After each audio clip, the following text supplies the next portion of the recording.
अस्सलाम वालेकुम। I am so sorry, मैं लेट हो गई। कैसी हैं आप? वालेकुम अस्सलाम। सो वेरी सॉरी, बस वो ऑफिस से निकलते हुए इतनी ज़्यादा देर हो गई। कोई बात नहीं भाभी, जॉब वाले बंदे के लिए वक्त का क्या गिला करना। हाँ, मगर एक बात सच है, हिम्मत है आपकी। आपने जॉब और मौसिम को बड़ा अच्छे तरीके से मैनेज किया हुआ है। बात कर रहे थे। Well, I think पिज्जा आ गया। और बताएं भाभी, आप कैसी हैं? अम्मी कैसी हैं? सब बिल्कुल ठीक है। आप लोग कैसे हैं? आप कभी आए ना हमारे घर। जी जी ज़रूर, मैं मौसम के साथ ज़रूर आऊँगी। चले जी, आ गया पिज्जा। बहुत भूख लग रही थी, है ना? जल्दी से स्लाइस में खा ले। एक सेकंड, तुम क्यों आगे बढ़ रहे हो? पहले जाओ अपना हिस्सा लेकर आओ। मौसम, भाभी पिज्जा क्यों नहीं खा सकती?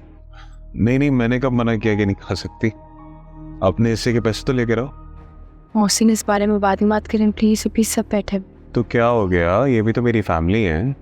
राम मेरा बहुत अच्छा दोस्त है, इनसे क्या छुपाना। चौथा हिस्सा तुम्हारा है, जाओ जल्दी से पैसे लेकर आओ। मौसम, क्या हमें भी शेयर करना होगा? अरे यार, मैं क्या तुम्हें इतना गैर मुस्तकिल लगता हूँ? ऐसी कोई बात नहीं है। असल में इनकी माँ ने क्या हुआ? शर्म आ रही है? असल में ना, शादी के दिन इनकी माँ ने शराइत रखी थी कि इनकी तनख्वाह पे मेरा कोई हक नहीं होगा, इसीलिए बस अब इनसे हिस्सा ले रहा हूँ।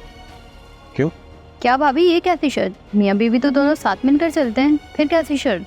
सैचली भाभी आपके सामने बैठी है, प्लीज पूछे इनसे। आज तक मैंने कोई चीज ली इनसे? आजा, जाओ ना, पैसे लेकर आओ, पिज्जा खाओ।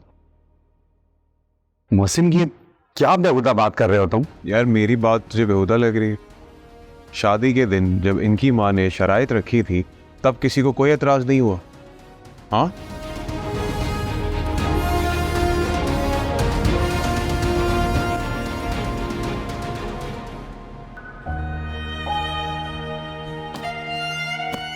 अरे ये क्या कर रही हो तुम? घर जा रहे हैं। कौन सा घर? ये घर है तुम्हारा, क्या कर रही हो? जब लड़की एक दफ़ा रुखसत हो जाती है ना अपने बाप के घर से, उसके बाद उसका कोई घर नहीं रहता। अच्छा बस करो ये तमाशा, ऐसा मैंने क्या कह दिया? जब तक बात मुझ तक थी ना, सब कुछ बर्दाश्त कर रही थी, सब्र कर रही थी, उम्मीद लगा के बैठी थी कि एक दिन आपका दिल नरम होगा और आप सब कुछ भूल जाएंगे। अगर ये सब कुछ मुझे अकेले करना है, तो फिर मैं अकेले रह के शान से क्यों ना करूं? आपकी जरूरत नहीं है मुझे, फिर क्यों मैं रोज रोज आपसे जलील हूं, आपके दोस्तों तक के सामने शर्मिंदा हूं? बात ना उसी दिन हमारे बीच खत्म हो गई थी जब तुम्हारी माँ ने सबके सामने ये शराइत रखी। बहुत अच्छा किया था अम्मी ने, जो शर्त उन्होंने रखी थी वो बिल्कुल ठीक किया था। अगर जरूरत है ना, तो आपको समझने की जरूरत है। घर छोड़कर जा रही हूँ, रहे आप अपनी झूठी अना के साथ। बहुत दुख है मुझे कि आप जैसे मर्द की खातिर मैंने अपनी माँ को नाराज किया।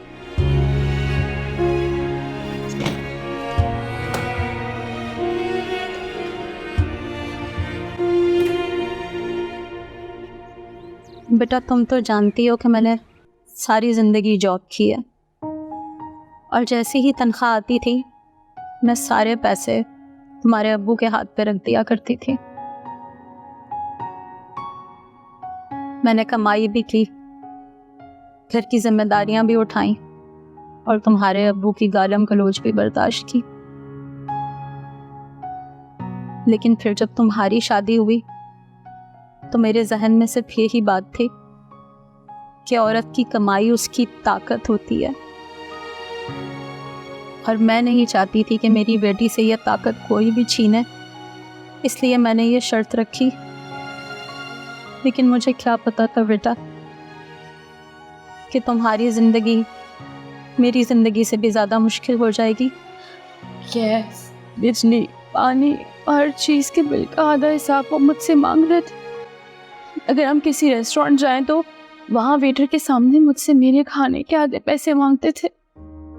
किसी ग्रोसरी स्टोर में जाओ तो लाइन में खड़े सब लोग देख रहे होते थे किस तरह से वो मुझसे मेरी चीजों का हिसाब मांगते थे। आखिर कब तक हम निकाह के वक्त शराइत के इंदराज वाले खानों पे क्रॉस लगाते रहेंगे और औरतों को उनके बुनियादी हक से महरूम रखेंगे? मेरा घर खराब हो रहा है और इस सब में मेरा कोई कसूर नहीं। मेरा बच्चा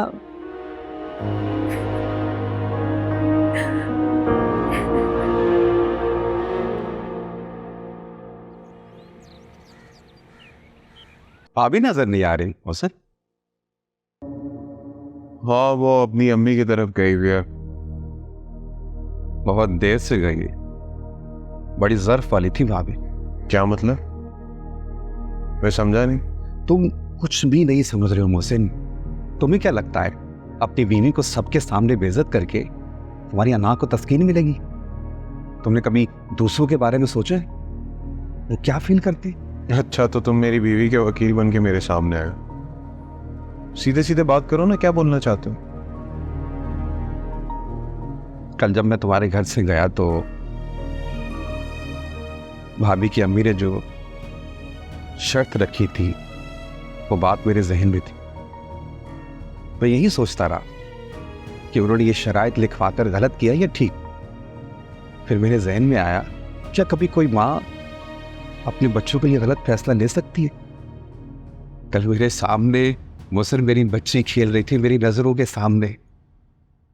मैंने उसे देखा। अचानक मेरे जहन में आया कि जब मैं इसको रुखसत करूंगा तो उसके तहफ़्फ़ुज़ के लिए अगर मैंने निकाह में कुछ लिखवाया तो तुम जैसा इंसान मेरे सामने आ गया तो मैं क्या करूं? अरे इकराम, तो ऐसे बोल रहा है जैसे मैंने बहुत जुल्म किया उसके ऊपर। ऐसा भी क्या कर दिया मैंने?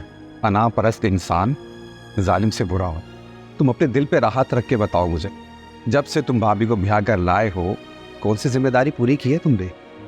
तो उन्हें क्या लगा था मैं फायदा की ये अखराजात नहीं उठा सकता? बीवी की जिम्मेदारी, उसके अखराजात का ख्याल रखना तुम्हारा हक है, तुम पर फर्ज है। ये फायजा का पैसा है, उसका दिल माने वो तुम्हें दे या अपने पास रखे। और ये सब कुछ जानते हुए भी तुम क्यों फायजा की और अपनी जिंदगी मुश्किल में डाल रहे हो? जिस राह पर तुम चल रहे हो ना, इस राह पर सिर्फ घर टूटते।